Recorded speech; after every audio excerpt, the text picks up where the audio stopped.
Okay, so I'm doing the double pocket folded card holder here. I have my heavy duty snap tool set on hole punch, the pointed end with the small hole. Now, because I have to screw this top piece in, I'm gonna do all my holes at once. So I already have my markings there. I'm just gonna make sure this is lined up. I go about 3/8 of an inch down and find the center point, and that's where the hole will go on the tab that folds over. So first thing I'm going to do is I'm going to punch the hole on the tab. I just go through both at the same time. Then the next thing I'm going to do is I fold it over. I find roughly where I want it to sit and just make sure it's the center point. So I already have my hole there. Now on this side, we're only going through the one layer. I want to hide the snap in behind the pocket. So I'm going to punch my hole there. Now I'm going to reset my tool and I'll be right back to show the snap application. Okay, so I want to have these are the heavy duty snaps. Now the button and the back go together. The top of the button and the punch piece go together. So I want this punch piece sitting here in my fold over wallet. So that means that this button piece is going to be the one that's hidden in behind the pocket. So I'm going to punch the backing through. This is going to pop on here. And then I have the punch set, so it's the piece that has the hole for the button and the flat base. And I'm just going to punch this in. Now I can feel it's a little lifted on the one side, so I always like to shift my angle and punch from a few angles to make sure it's not only pressed down on the one side. So now that that piece is in, I can line everything up for sewing. So I'm just gonna turn this over. Now the bigger pocket is gonna be sandwiched in between these two panels. So I might want to use a couple clips just to make sure nothing's slipping around there. The bigger panel is going to go down first, and then the smaller panel. This way, everything's layered. Now, this is the key ring holder, and let me just get my key ring set up. So I just have a few clips holding everything in place. I love these little clips, especially with faux leather because they don't puncture any holes in it.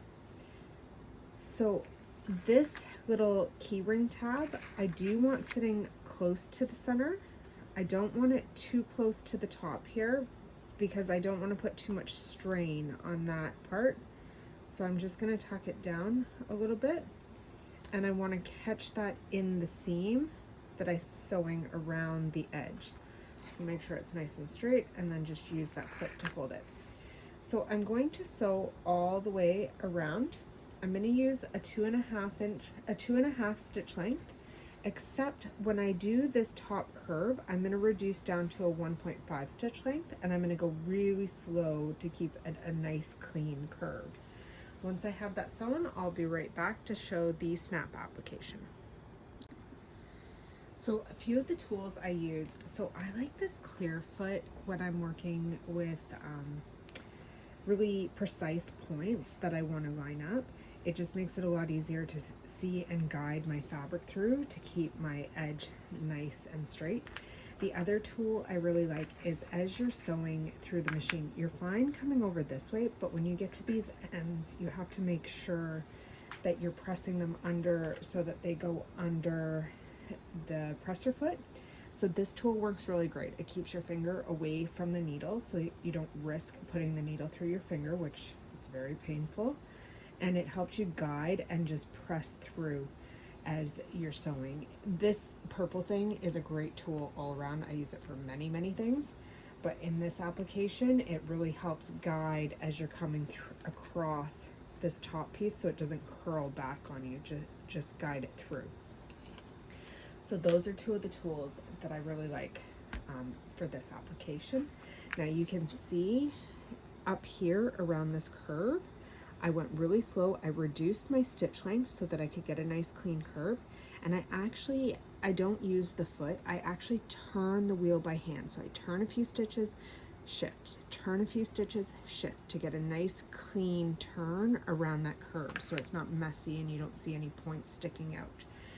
Sometimes as I'm coming to my corners, again, if I'm really close, I will let my foot off the pedal and I will turn to get to the precise position I need on the corner so that I'm not overpassing, because that will make your project look really messy if you stitch past the point or you don't have a clean curve.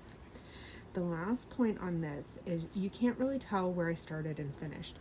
I didn't back tack on this. I just started here, I went all the way around, and I just doubled back on it and gave quite a bit of overlap to make sure that it stays secured. So the next part of this application is to put the snap in. So the button piece is going to go on the outside. This is going to pop on. Now, when you're applying these snaps, I learned this the other day, you have to be very careful. There's two little pins in there, you can see there and there. As you're punching the tool through, you have to make sure you don't hit those pins. If you warp them or bend them, the snap is not going to close properly. So I have my snapping tool. I'm going to punch this through. I'm just going to do it off camera so that I can look really closely and be very precise with how I put that through so that I don't hit those two pins that actually make the snap function. So I'll be right back with the finished product. Okay, so here is the finished card holder. Folds over, snaps beautifully in. I didn't hit those pins, so I have a nice strong secure. I have my keychain ring there. I can hook it to my keys. My cards slide in nicely in all the pockets. I used about 1/8 of an inch seam allowance, but you do have a little extra give in here. You have some room to shift. I prefer to have that room to slide more cards in, but you can use it however you'd like. And this is a great way to give a gift card if you're giving it to somebody. It's a quick, easy project, lots of fun, and it's bad luck to give any kind of wallet or purse without money, so why not include a gift card? If you want to make sure that this key ring is extra secure, you could punch a grommet through here, but you're going to lose a bit of your card space. You could just start and finish over here so that you have a little bit more overlap, but this is pretty secure. This seam is nice and strong. I'm using a good quality polyester thread, so I don't have to worry about that. If you enjoyed this content, please like and subscribe to help me grow this channel so that I can continue providing content.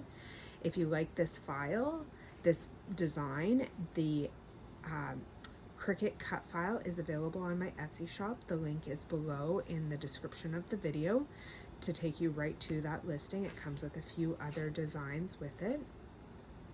And happy crafting!